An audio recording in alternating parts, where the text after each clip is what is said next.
Gustavo Petro, alcalde de Bogotá y exguerrillero del M-19, fue destituido e inhabilitado por 15 años para ejercer cargos públicos por la Sala Disciplinaria de la Procuraduría General de Colombia el pasado 9 de diciembre. Oficialmente la destitución obedecía a irregularidades en el proceso de desprivatización del servicio de basuras de Bogotá. Sin embargo, Petro sostuvo que era víctima de un ataque político y que su destitución era un ejemplo de que el país no estaba preparado para un gobierno de izquierdas. Dijo Petro, los mismos sectores que ahora me han destituido ante un ascenso al gobierno de la República de un proyecto de izquierdas, harían lo mismo que hizo Pinochet en Chile, porque no están preparados para esto. El pasado 22 de abril, el Tribunal Superior de Bogotá ordenó a Juan Manuel Santos que restituyese a Gustavo Petro en la alcaldía. Sin embargo, el presidente colombiano anunció que su gobierno impugnaría el fallo, por ir en contra de una decisión que él mismo tomó hace más de un mes, cuando firmó el decreto que hacía efectiva su salida de la alcaldía. Parece que el poder en Colombia solo acepta los resultados electorales cuando ganan los suyos. Bienvenidos a Fort Apache.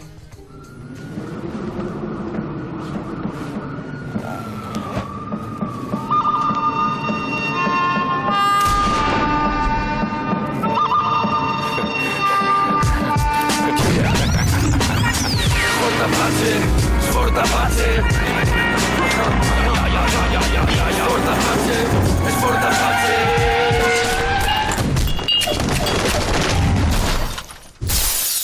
Esta noche en Fort Apache hablamos de Colombia, para ello contamos con 6 invitados. A mi izquierda, Tania Sánchez, antropóloga, diputada de la Asamblea de Madrid, que vuelve al programa después de mucho tiempo.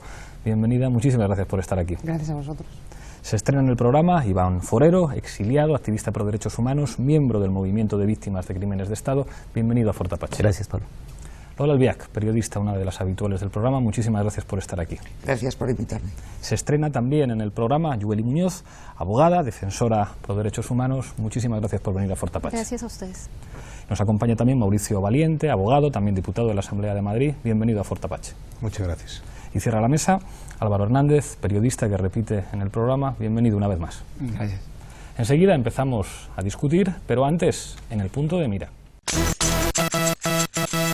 El 25 de mayo se celebran las elecciones presidenciales en Colombia y 5 candidatos, Juan Manuel Santos del partido de la U, Enrique Peñalosa de Alianza Verde, Óscar Iván Zuluaga del uribista Centro Democrático, Marta Lucía Ramírez del Partido Conservador y Clara López del Polo Democrático se medirán en las urnas. Según las encuestas, será necesaria una segunda vuelta en la que el oficialismo tendría que enfrentarse bien al uribismo o bien al exalcalde de Bogotá, Enrique Peñalosa. El papel de la izquierda sería determinante para inclinar la balanza. Las elecciones se producen en un clima marcado por las conversaciones de paz con las FARC, la reciente destitución del alcalde de Bogotá, Gustavo Petro, y la dimisión en bloque del gobierno el pasado mes de septiembre tras la mayor huelga de campesinos y transportistas a la que ha tenido que hacer frente Juan Manuel Santos. Esta noche en Fort Apache analizamos qué está en juego en las elecciones presidenciales.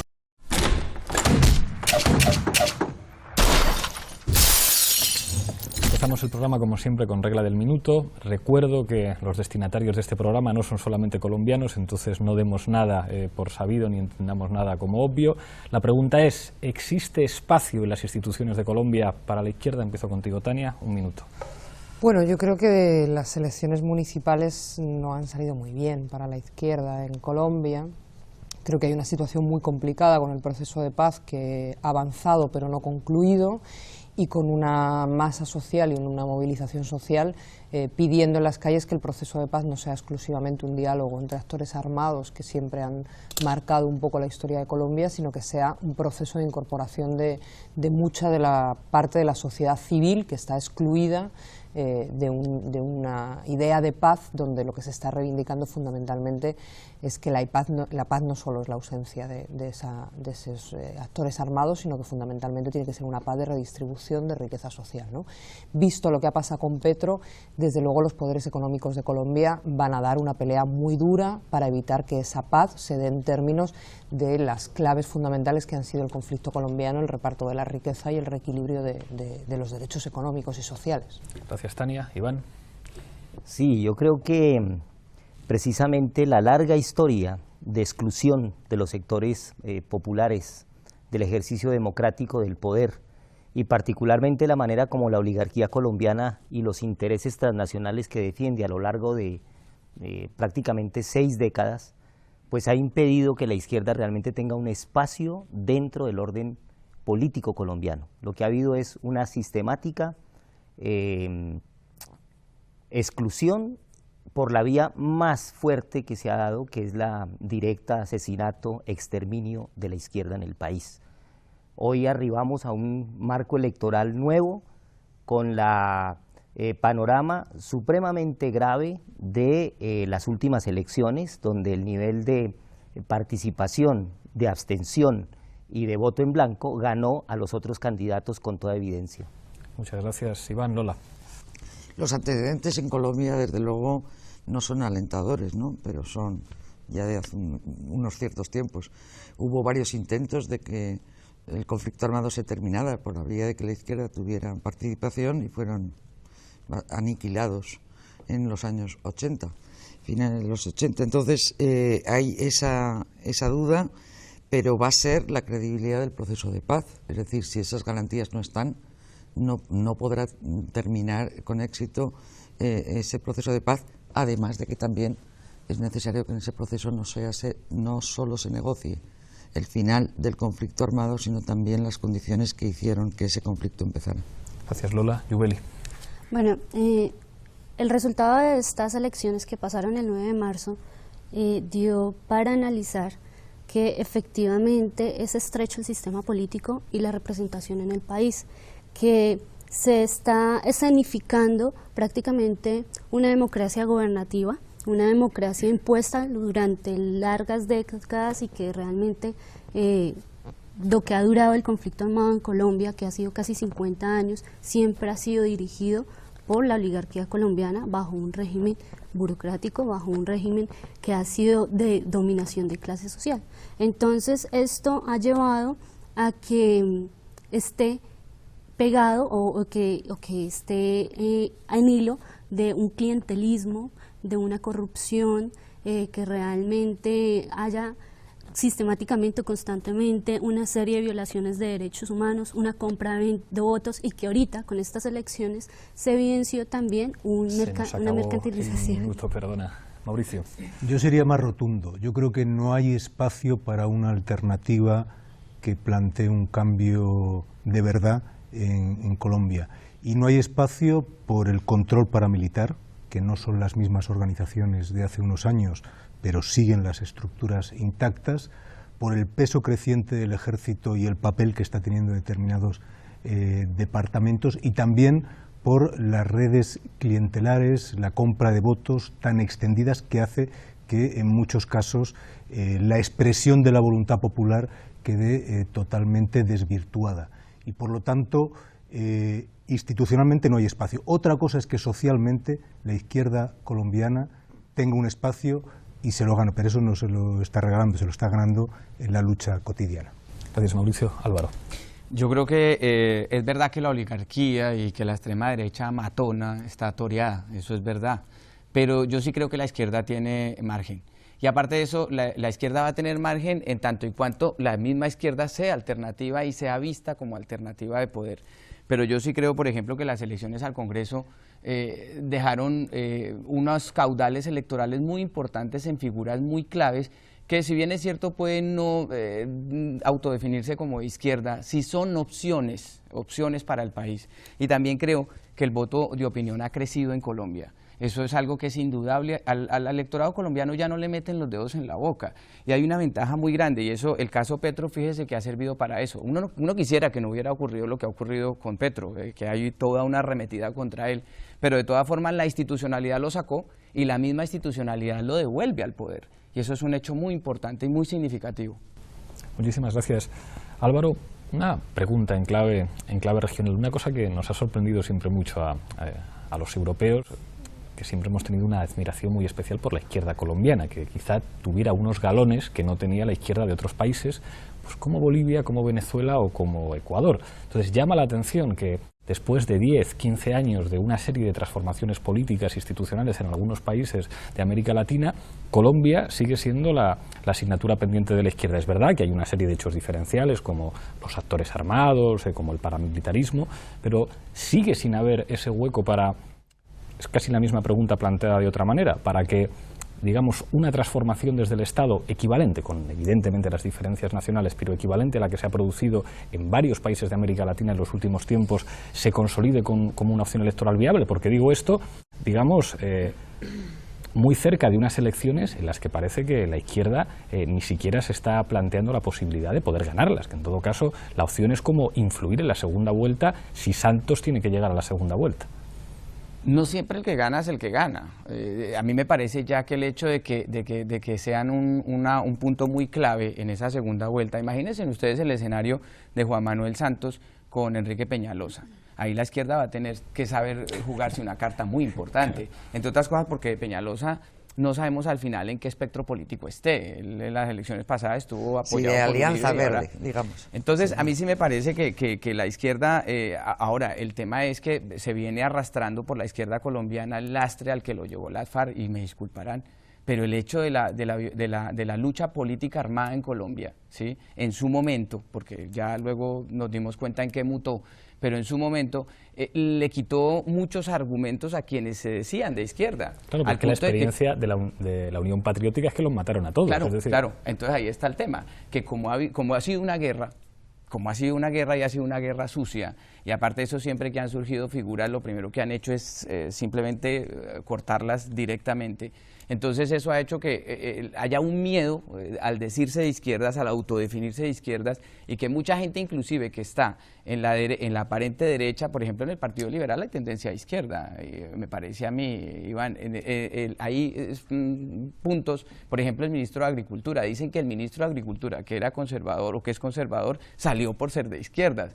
Entonces hay mucha gente que ha buscado rincones para camuflarse, porque autodefinirse en Colombia como izquierdas hasta hace muy poco tiempo pues era casi como colgarse una lápida al cuello. Como decir en Perú que eres comunista, claro, que se De identificaba todas maneras, con el terrorista Tania. Con lo que estabas planteando, yo creo que nunca se puede olvidar en Colombia el papel que juega su ubicación en lo que es el sector latinoamericano y el interés que ha tenido Estados Unidos en la política colombiana y lo que ha intervenido Estados Unidos en la política colombiana. Es que no se nos puede olvidar que cuando, digamos, se iniciaban ciertos procesos latinoamericanos, que ahora los vemos eclosionar, por decirlo de alguna manera, lo que se estaba iniciando en Colombia era un plan Colombia, donde con la excusa del narcotráfico se estaba invirtiendo miles de millones de dólares en masacrar a campesinos, con la connivencia del conjunto de los factores internacionales. Por tanto, cuidado con cuando hacemos análisis del momento actual de lo que está posicionado en Colombia, olvidarnos de dónde vienen los procesos de violencia en Colombia, cuáles han sido los actores y cuáles han sido las consecuencias de estar a un lado o a estar al otro del conflicto, ¿no? Claro, da casi un poco de corte, ¿no?, teniendo a dos compañeros aquí que han tenido que huir de Colombia perseguidos, pero yo creo que Mauricio y yo, estando allí, hemos visto cómo territorios donde pueden actuar con práctica impunidad de movimientos los paramilitares, aún a día de hoy los campesinos tienen dificultades para cultivar su tierra, ¿no? Iván. Hace 25 años, justamente ahora, en unas elecciones similares, con una expectativa gigantesca, porque el M-19, el EPL y otras guerrillas menores habían entregado las armas y habían hecho un gesto realmente de quizás haber cambiado la historia del país. Y sin embargo, a las primeras de cambio, asesinan a los 3 candidatos presidenciales. A los 3, es decir, asesinan al candidato 25 años, del M-19, que era la alternativa y que podía generar un proceso que incluso había tenido 1 millón de votos para la constituyente y que había logrado realmente una posibilidad de alternativa, por lo menos. Asesina a Bernardo Jaramillo, el segundo candidato asesinado de la Unión Patriótica, y incluso al propio, digamos, demócrata, Luis Carlos Galán, del Partido Liberal, que era una esperanza también para el país, porque era por lo menos la primera vez que íbamos a tener un presidente que no era directamente de los intereses de la oligarquía más tradicional que ha reventado en Colombia. Y a los 3 los asesinan. Llevamos 25 años. ¿Y quién triunfó en esas elecciones? ¿Cuánta votación hubo? Pues al final quien triunfó fue un señor que aparece de la noche a la mañana, un tal César Gaviria, que le hacen decir al hijo de Luis Carlos Galán en el entierro con 10 años el niño, que el heredero de las ideas del nuevo liberalismo era un tal Gaviria, de Pereira. Y después, cuando comenzamos a buscar la historia de dónde vienen las relaciones con el cartel de Cali, el cartel de los narcotráficos, cómo sube, etcétera, pues comenzamos a ver que fue el inicio realmente de una construcción del atropellamiento de las instituciones por parte de estos sectores narcoparamilitares, que son los que han asumido la conducción del Estado. Entonces yo diría que en las actuales circunstancias, cuando hablamos de izquierda, es muy difícil construir proyecto político de la izquierda como se entiende, por ejemplo, aquí en Europa, de lo que sería esa normalidad. Hay una anormalidad en la que la izquierda social, que para poder salir a reclamar agua o servicios públicos o la educación, se juega la vida, en los paros agrarios la gente se juega la vida, pues obviamente que salir a unas elecciones, estas últimas elecciones fueron claras, de 35 millones de posibles votantes mayores de 18 años que hay en el país, solamente votaron 11 millones. 25%, sí. Y de esos 11 millones, el voto en blanco tuvo casi 3 millones de votos, el voto en blanco. 56%. Y hubo los votos nulos. Los nulos que son enormes también. Es más de 1,5 millones de votos nulos. Sumando votos nulos y blancos de estas últimas elecciones, más la gente que no votó, teniendo inscrita la cédula. Y los no marcados. Los no marcados, que esa es otra figura, llegamos a la siguiente conclusión, que ese tipo de votos fue superior a la votación que tuvo Santos, a la votación que tuvo la lista de Uribe y a la votación que tuvieron el resto de candidatos. Con eso llamo la atención de que cuando hablamos, y esa es una izquierda que está ahí, es decir, no la izquierda por la izquierda ideológica, sino porque queremos un país distinto. Y eso es lo que está en juego en estas elecciones. ¿Es posible un país distinto en Colombia? Sin una solución al conflicto armado es inviable, y lo que evidentemente se pone sobre la mesa es cuál de estos candidatos y en qué contexto podemos trabajar por una solución política al conflicto en el que no solo las FARC, sino el Ejército de Liberación Nacional también entrara, y las víctimas del conflicto pudiésemos ser determinantes en la solución de esta realidad. Os hago una pregunta doble. Por una parte, ¿qué influencia puede tener la negociación con las FARC en Cuba sobre este proceso electoral? Y el resultado de esas elecciones, ¿qué influencia puede tener a su vez sobre el futuro de esas negociaciones entre las FARC y el gobierno de Colombia? Bueno, Lola. yo creo que en realidad las elecciones de verdad se dieron en el Congreso, en las elecciones que estaba mencionando Iván. Ahí fue donde se midieron las fuerzas y la izquierda no tenía una opción muy estructurada, o estaba dispersa, sectores progresistas por aquí y por allá, y el resultado fue realmente pobre. Por todo eso que tú estás diciendo, porque un sector importante de la gente que quiere cambiar Colombia no se sentía representada en esas opciones de candidatos. Entonces, sin embargo, las presidenciales, al tenerse que celebrar en medio de un proceso de negociación que no ha terminado, yo creo que en realidad van a ser, bueno, por eso, y porque el expresidente Álvaro Uribe ha hecho del ir contra el proceso de paz la bandera total y su única campaña política, yo creo que al final las elecciones presidenciales van a ser un plebiscito sobre el proceso de paz más que ninguna otra cosa. Y la cuestión es que a todos los candidatos se les mide en función de lo que dicen del proceso de paz. Pero al mismo tiempo ese proceso de paz está teniendo lugar fuera, con ciertas condiciones de no publicidad de lo que se negocia, para garantizar en cierta medida el éxito del proceso, con una información muy subgéneris y solo cuando los acuerdos ya se han logrado, 3 de 5, que llegan de aquellas maneras a Bogotá. Entonces, claro, la población no tiene demasiada información de lo que está pasando, ni tampoco una capacidad muy grande de influir en lo que se está decidiendo. Y para que evitar los fracasos en otros procesos anteriores, donde no lo olvidemos, en casi todos los procesos electorales presidenciales que ha habido en Colombia, la paz era siempre un elemento populista a utilizar.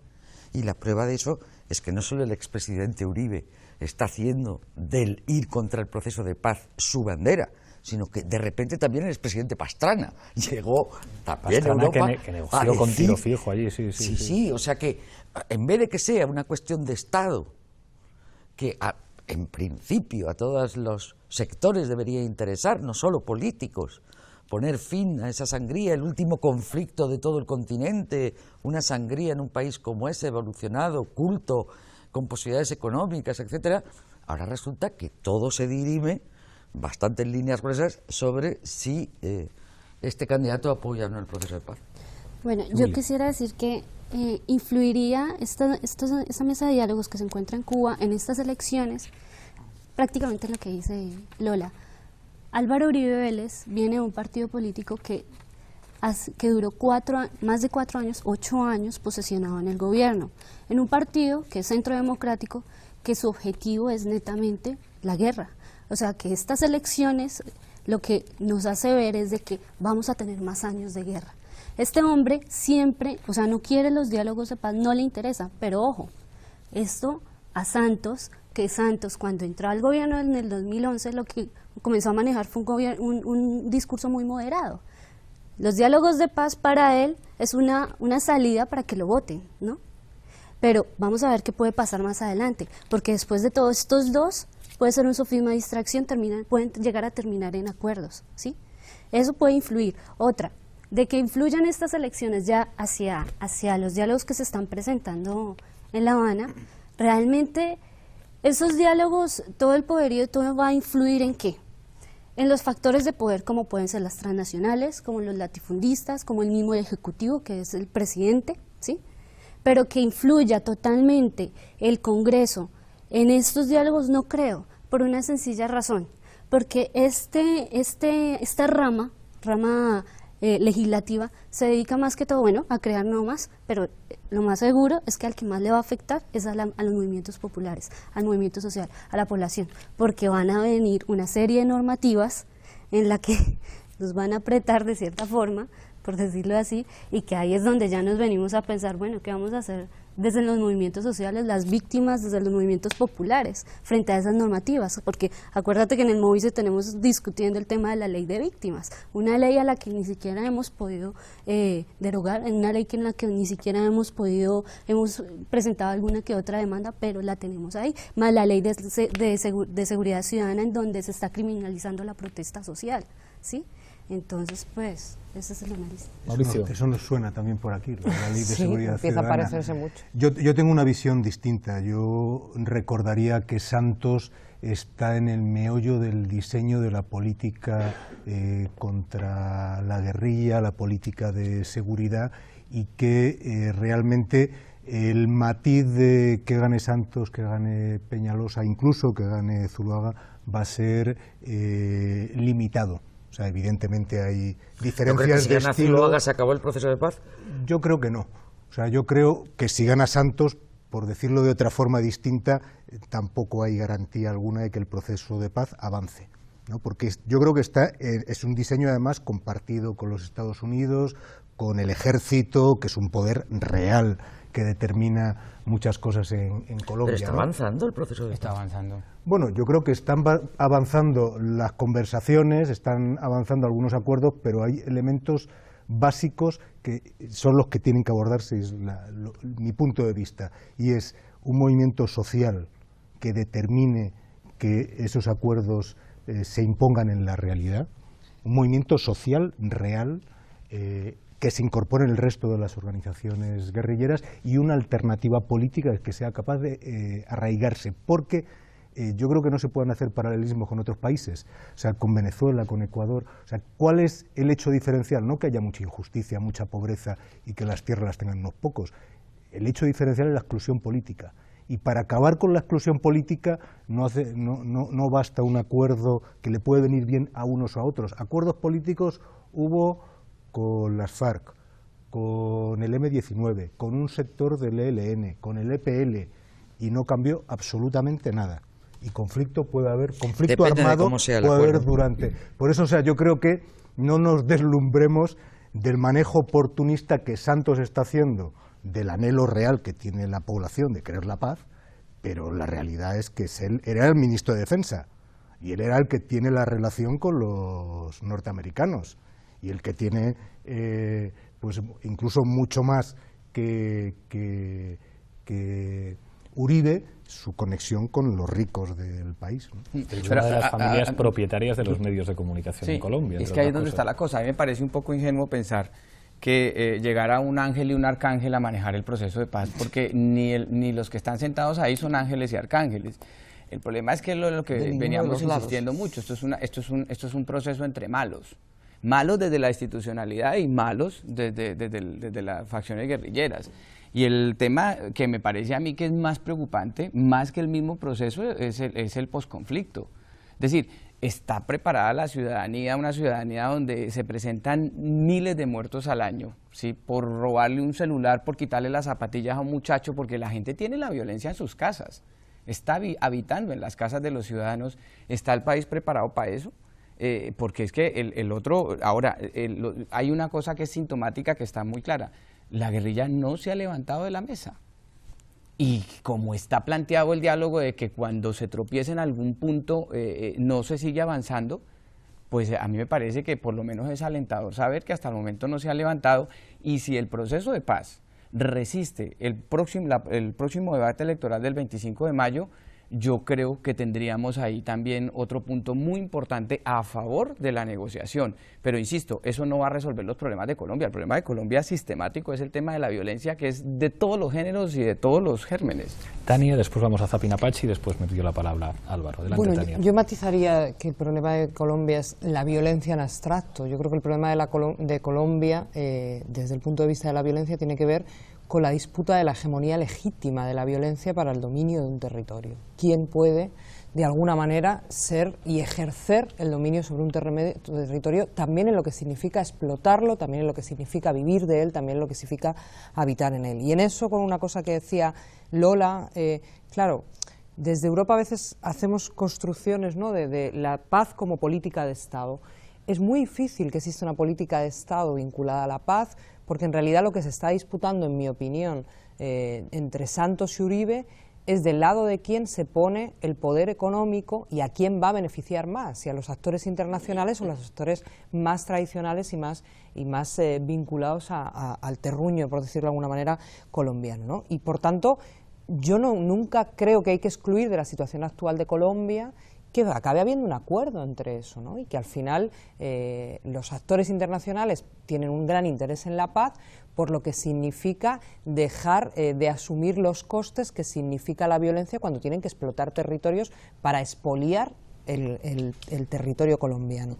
Y sin embargo, digamos que los actores locales tienen interés en la paz de alguna manera, si les conviene y si siguen pudiendo explotar de manera muy extractiva el territorio colombiano. Por tanto, pueden llegar a un acuerdo a repartirse la explotación y el expolio de lo colectivo y dejar por el camino a quienes son los protagonistas del conflicto colombiano histórico, que es la ciudadanía que no puede vivir en una tierra absolutamente rica y que daría para tener unas condiciones de paz si la distribución de la tierra, que es el origen político de este conflicto, se hubiese conseguido hace tiempo, ¿no?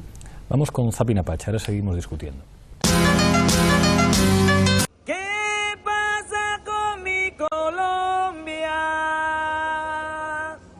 Para lograr que todos los colombianos tengan trabajo y mejores ingresos. Presidente Santos, ¿usted cree que mandando a la cárcel a los campesinos que nos paramos en la raya en este país, que no aceptamos su mermelada, que queremos una dignidad para el pueblo, será que mandándonos a la cárcel el conflicto con el campo se va a acabar?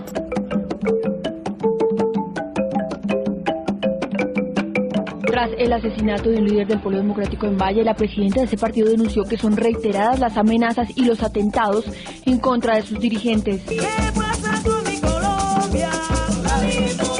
¿Qué pasa con mi Colombia? No la dejemos morir. Yo creo que Colombia está destinada a la paz. La intención de Santos es vender pequeños caramelos, como lo de la ley de víctimas, la restitución de tierras y demás, para dar una apariencia de progreso y de un gran esfuerzo y de normalización y de fin del conflicto. Ya están hablando de posconflicto cuando no ha terminado.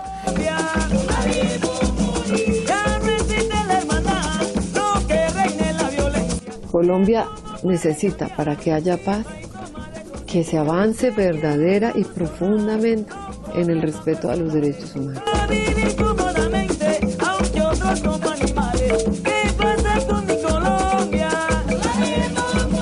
Cuando veo esta iglesia y veo tantas caras jóvenes compenetradas con Dios, a las leyes de perdón y olvido que el Estado creador del paramilitarismo responde.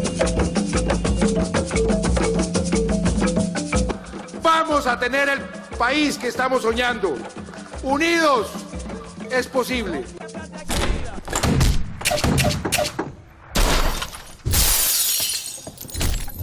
Momentos incómodos para el presidente Santos.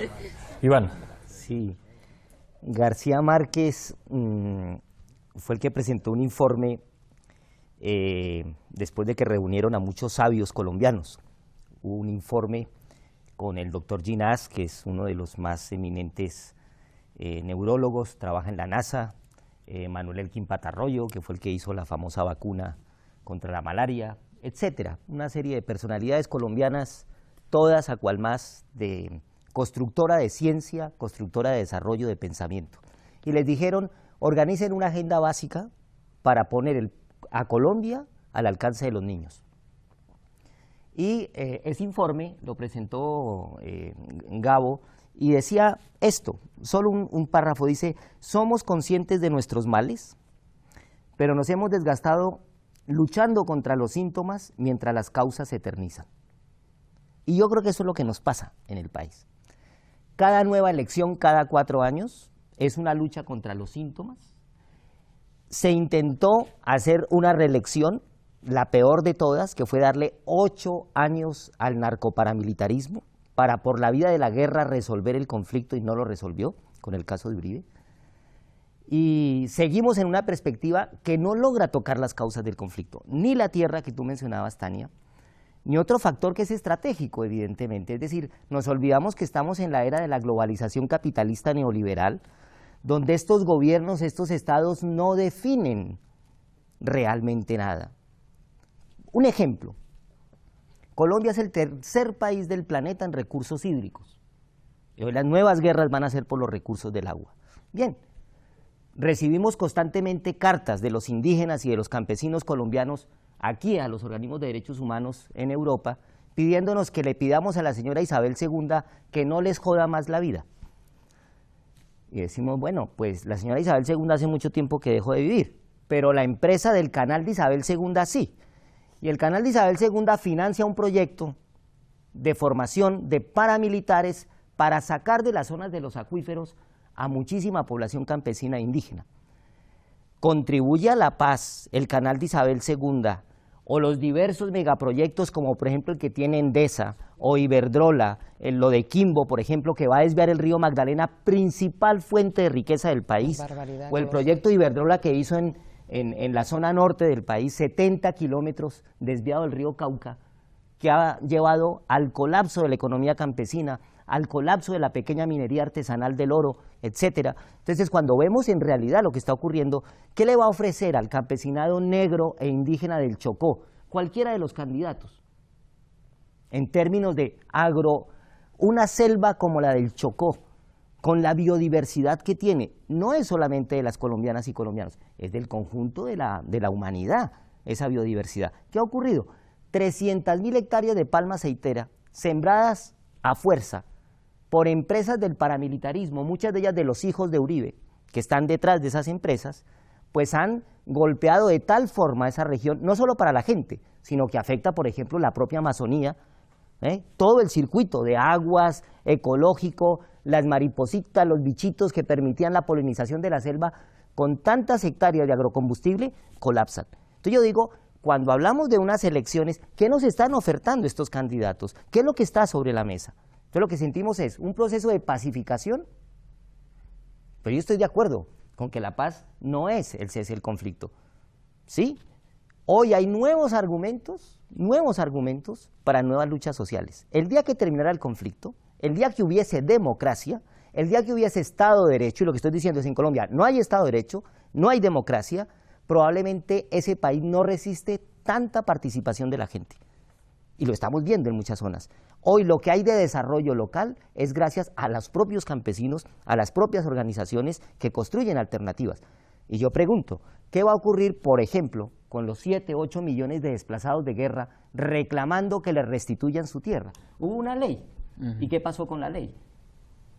No han restituido ni el 0,02% de los territorios que deberían. Y estamos hablando de un territorio prácticamente de más de 10 millones de hectáreas que están por definirse en los megaproyectos, quién será la presidencia para saber qué truce económico se queda con esos territorios. Lola.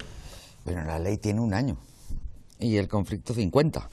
Yo creo de todos modos que no, o sea, minimizar la importancia de terminar con un conflicto es demasiado alegre, y eso sí es una visión desde Europa a kilómetros. Es decir, no es anodino llegar a la conclusión del proceso de paz. Por alguna parte hay que empezar. Entonces, algo fundamental, me parece a mí para Colombia, porque lo he visto en Centroamérica y se hizo con éxito, esa parte, es, 1, que los soldados vuelvan a sus cuarteles, que no sean los que determinen la vida en las zonas rurales, que se disuelvan de verdad y se procese a sus jefes, a los paramilitares que han vuelto a la actividad y que están en esas cosas que tú dices, a sus negocios, que las FARC puedan dejar las armas y participar políticamente. O sea, desarmar lo que alimenta una guerra, que a estas alturas en Colombia, como ha pasado en otros conflictos antes en Latinoamérica, ya tiene gente que está en la guerra porque vive de la guerra, o sea, ya no es ya más allá de los conflictos ideológicos. Y luego el narcotráfico, que ha sido una excusa muchas veces, pero existir existe, y contribuye a esa violencia desaforada que tú dices, extendida transversalmente por toda la sociedad. Entonces, desarmar esa parte, que es la parte que impide que otras problemáticas, como es la distribución social, como es el legítimo reclamo de los derechos por los movimientos. Colombia nunca se dice, pero es el país de Latinoamérica donde más sindicalistas asesinan, por ejemplo. Eso queda totalmente oculto por la guerra, porque tú antes preguntabas, ¿por qué no hay izquierda en Colombia? Es que también al final, el conflicto tan largo, no solo porque los matan, sino porque un conflicto tan largo, primero terminó haciendo también que las FARC degeneraran en ciertos sectores, que se dedicaran a actividades que la población no compartía, como los secuestros por motivos económicos, que una parte de las FARC se terminara entremezclando con el narco.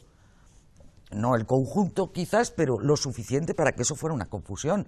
Y entonces la izquierda ideológica, política, quedó totalmente en sándwich ahí. O sea, si tú te declarabas de izquierdas y eras un sindicalista que quería defender esos derechos, cualquiera puede matarte y no sabrás ni siquiera de dónde te viene el tiro. Entonces hay que empezar por eso, por desarmar la maquinaria de la guerra. Tania, muy rápido por alusiones, muy breve, y después Álvaro. Muy rápido y muy brevemente. Yo no le quito importancia a desarmar. Lo que digo es que ya se han vivido en Colombia procesos de desarmes parciales que en realidad han tenido que ver con un desarme oficial y un no desarme en el núcleo del conflicto, que tiene que ver con el ejercicio de la violencia para expropiar la tierra a los campesinos y para quitarles sus riquezas. Y en eso han sido cómplices, y luego si queda un rato lo diré, también gobiernos como el de la Comunidad de Madrid, con los planes de guardabosques esos que financiaban para desarmar paramilitares. Álvaro. Yo estoy totalmente de acuerdo con lo que dice Iván, pero totalmente de acuerdo. Es que es imposible no estar de acuerdo con una cosa que además es evidente y que se puede comprobar en terreno, ¿sí? Pero Iván, ¿qué hacemos?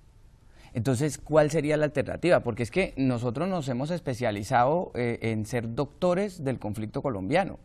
Todo el mundo habla del conflicto colombiano y todo el mundo además saca una cantidad de cosas maravillosas, porque además se hacen unas exposiciones enormes, pero en la Colombia actual, en la de ahora, en la que está, insisto yo, en la violencia callejera, en la que se está tropezando con el ciudadano, con la cotidianidad del ciudadano, con ese país además que ha degenerado toda esa cantidad de violencia durante todos estos años, ha degenerado en lo que tenemos. Nosotros tenemos en estos momentos unas juventudes totalmente perdidas. En el país no se le está, por ejemplo, poniendo cuidado al tema de que ya nosotros no solo somos exportadores de drogas, sino además consumidores de una forma impresionante. Yo he estado en Colombia, los que han estado en Colombia se han dado cuenta que eso se está tomando las calles y ya es una cosa que es absolutamente cotidiana. Esa descomposición social, ¿cómo vamos a hacer para remendarla con el tipo de gente que somos? Con el tipo de dirigentes que tenemos, con el tipo de guerrillas que tenemos y con los que están sentados en la mesa de negociaciones. Ese es un problema supremamente serio, porque yo también estoy de acuerdo contigo, es decir, no veo yo dentro del espectro de los candidatos políticos alguien, ni siquiera Clara López, alguien que esté proponiendo algo nuevo para el país en relación con esto, que no signifique de pronto inclusive aislarlo o convertirlo, no sé, Bolivia, Venezuela, quizá, podría ser. Yo no estoy diciendo que sea mala la alternativa, mucho cuidado. Estoy diciendo que en este momento yo no veo una alternativa distinta, teniendo en cuenta que cargamos con la historia que tenemos, con la influencia de los Estados Unidos, que la va a seguir teniendo, porque es muy complicado cerrar esto de un solo tajo. Entonces, ¿qué hacemos? Le da a uno desespero y seguramente como ganas de no volver nunca jamás. Chubeli. Ya.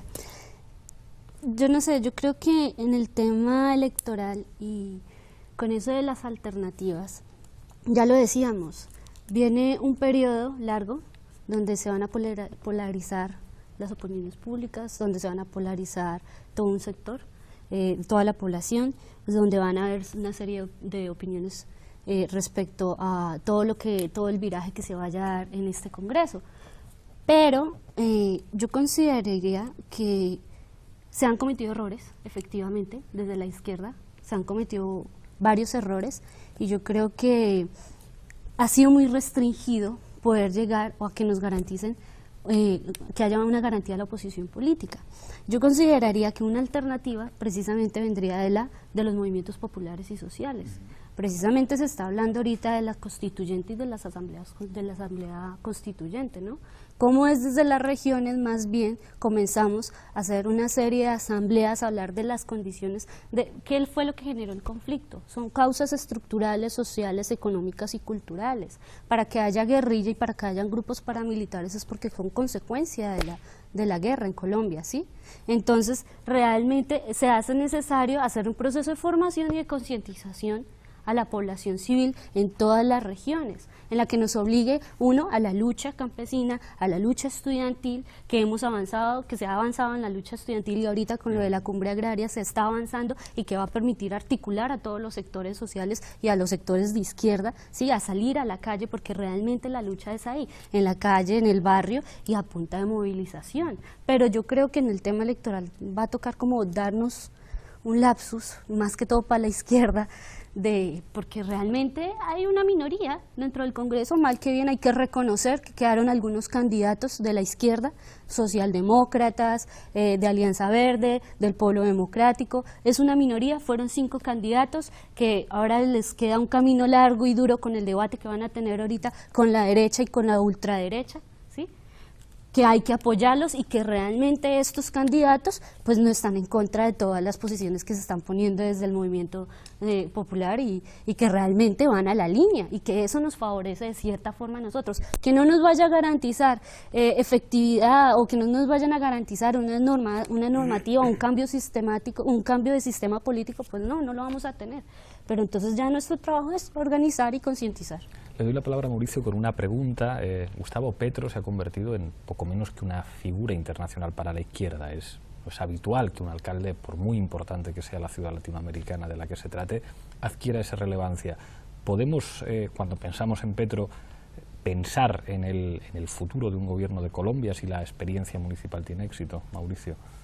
Bueno, yo creo que ha sido una experiencia muy significativa porque Petro yo creo que ha sido restituido gracias al apoyo que ha tenido por buena parte de la ciudadanía y de los sectores más pobres y de los propios trabajadores del sector de la limpieza, que es el que había remunicipalizado y que generó esa intervención por parte del Estado colombiano. O sea que yo creo que eso es un aspecto importante, ¿no?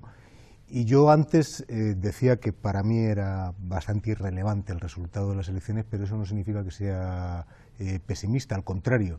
Yo creo que la experiencia de estos últimos años, con el gobierno de Petro, con el movimiento de reacción popular que ha generado tras su destitución, la marcha campesina, el Congreso de los Pueblos, la marcha patriótica, los movimientos indígenas, o sea que ha habido una eclosión de organización y de movilización, que es la base que puede permitir un cambio. Y eso yo creo que nadie lo dude. Y yo por eso soy optimista. He visitado Colombia en muchas ocasiones. Es un país que ha sufrido como ningún otro la violencia de quienes se oponen, ¿no?, al régimen, y sin embargo yo veo ahora que hay más capacidad de lucha, más gente rebelándose y sobre todo muchos sectores nuevos que no había visto antes, que están en la calle, ¿no? Y yo creo que eso... Sí, utilizando pues los espacios, los pocos que hay, con todas las dificultades, pero ahí están, ¿no? Aparece y la sin miedo, sociedad sin miedo. Llegamos al final del programa, volvemos a la regla del minuto, un minuto de conclusiones para cada uno. Empiezo contigo de nuevo, Tania, tu minuto de conclusiones. Bueno, decía Álvaro que hay una juventud perdida. Yo querría este minuto dedicarlo a esto último que estaba diciendo Mauricio, ¿no? Yo creo que en el último tiempo se ha dado una eclosión de movimientos sociales y de gente organizada reclamando una actividad social y política en Colombia, donde no solo se hable de los actores armados, de los narcos, de los grandes poderosos, de los poderes internacionales y del juego colectivo, sino que se hable de la vida cotidiana de la gente, ¿no? Y yo lo ejemplificaría, y Jubeli lo conoce bien, en ese movimiento estudiantil de la MANE, que fue capaz de incluso parar una ley por la vía de la protesta y de la lucha, y de decirle al gobierno: nosotros no queremos que nos recorten ni un solo ápice con cualquier excusa a los derechos estudiantiles, y no vamos a permitir que se nos criminalice, que se nos persigue y que se nos asesine, ¿no? A pesar de que se ha perseguido, criminalizado y asesinado estudiantes, y para mí eso es un ejemplo, y creo que esa es la vía de salida del conflicto de Colombia, su sociedad civil organizada. Ya quisieran los estudiantes españoles una experiencia así. Iván, minuto de conclusiones. Sí. Yo estoy convencido de que el elemento estructurante de esta forma de construir el poder en Colombia pasa por la impunidad. Es decir, el elemento central que se vivió en Centroamérica es el mejor ejemplo de cómo la tradición de democracias con impunidad en las transiciones, como la española, ha servido para la impunidad en Guatemala, para la impunidad en El Salvador y ahora para la impunidad en Colombia. Mientras se mantenga esos factores que impiden que la vida y la libertad lleguen a feliz término, pues es imposible, porque no hay un aparato de justicia. ¿Cómo podemos pensar que el ejército actual, que ha sido una organización criminal al servicio de ese interés de forma sistemática, puede arribar a un proceso distinto en el país? Son muchas las cosas que tienen que cambiar, y sin lugar a dudas el pueblo colombiano es mucho más que esos dirigentes, es mucho más que el propio conflicto, y eso es lo que nos mantiene con esperanza. Gracias, Iván. Lola, tu minuto. Viendo las resistencias y rechazos que hay al proceso de paz de parte de sectores amplios de la élite de las Fuerzas Armadas, por supuesto los paramilitares, pero también de la oligarquía colombiana, yo me atrevo a decir que esta vez sí deben estar tocando hueso, porque si no, no habría semejante reacción. Las elecciones no van a cambiar mucho de eso, pero desde luego una carta blanca tendría que ser que dominaran los votos de los candidatos que defienden que el proceso siga y que quede bastante aislado la extrema derecha de Uribe, que lo rechaza frontalmente. ¿Eso va a cambiar algo? No va a cambiar mayor cosa.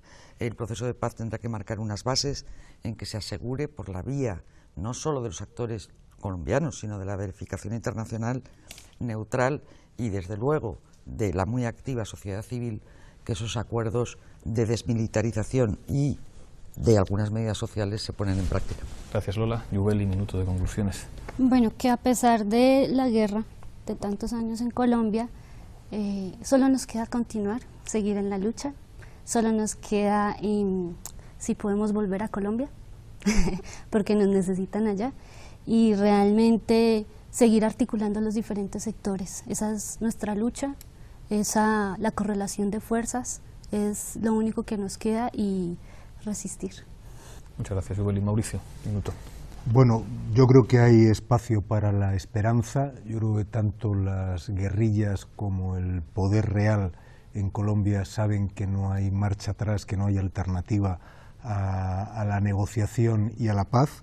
En segundo lugar, creo que para que esa esperanza se haga realidad necesita una mayoría social que tome un mayor protagonismo, todos los sectores que se están movilizando. Y por último, creo que ese es el papel de la izquierda, se tiene que nuclear en torno a una alternativa que dé soluciones a los campesinos, a los sectores trabajadores informales que tienen un peso totalmente mayoritario en las grandes ciudades, ¿no? Y yo creo que esa es la esperanza de futuro que se está construyendo, y creo que además se está haciendo.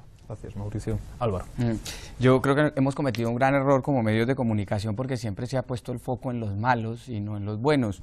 Y así como hay represa del Quimbo, pues también hay movimiento ciudadano para parar la explotación en el páramo de Santurbán. También hay una gente joven que está haciendo cosas, un país con una inventiva muy grande. Y aparte de eso, yo sí creo que hay cantidad de jueces, de fiscales, de magistrados, de policías, de gente intentando hacer las cosas bien, de un grupo de ciudadanos que creo inclusive que la renovación política en Colombia se nota más y se siente más inclusive que aquí en España. Aquí uno mira para todos los lados y no ve a nadie. En Colombia sí, y eso es algo de lo que tenemos que aferrarnos, porque yo no quiero pasar muchos años de mi vida afuera. Y quiero que cuando vuelva sea la opción por un país mejor. Y hay mucha gente que se está capacitando fuera y que sabe perfectamente que el país es un diamante en bruto que hay que pulirlo y que hay que acabar con esa guerra. Y para eso una constituyente ya. Muchísimas gracias, Álvaro. Muchísimas gracias a los 6. Nos despedimos después de haber tenido un debate difícil de ver en otras televisiones. Volveremos la próxima semana. Aquí estaremos en Forte Apache.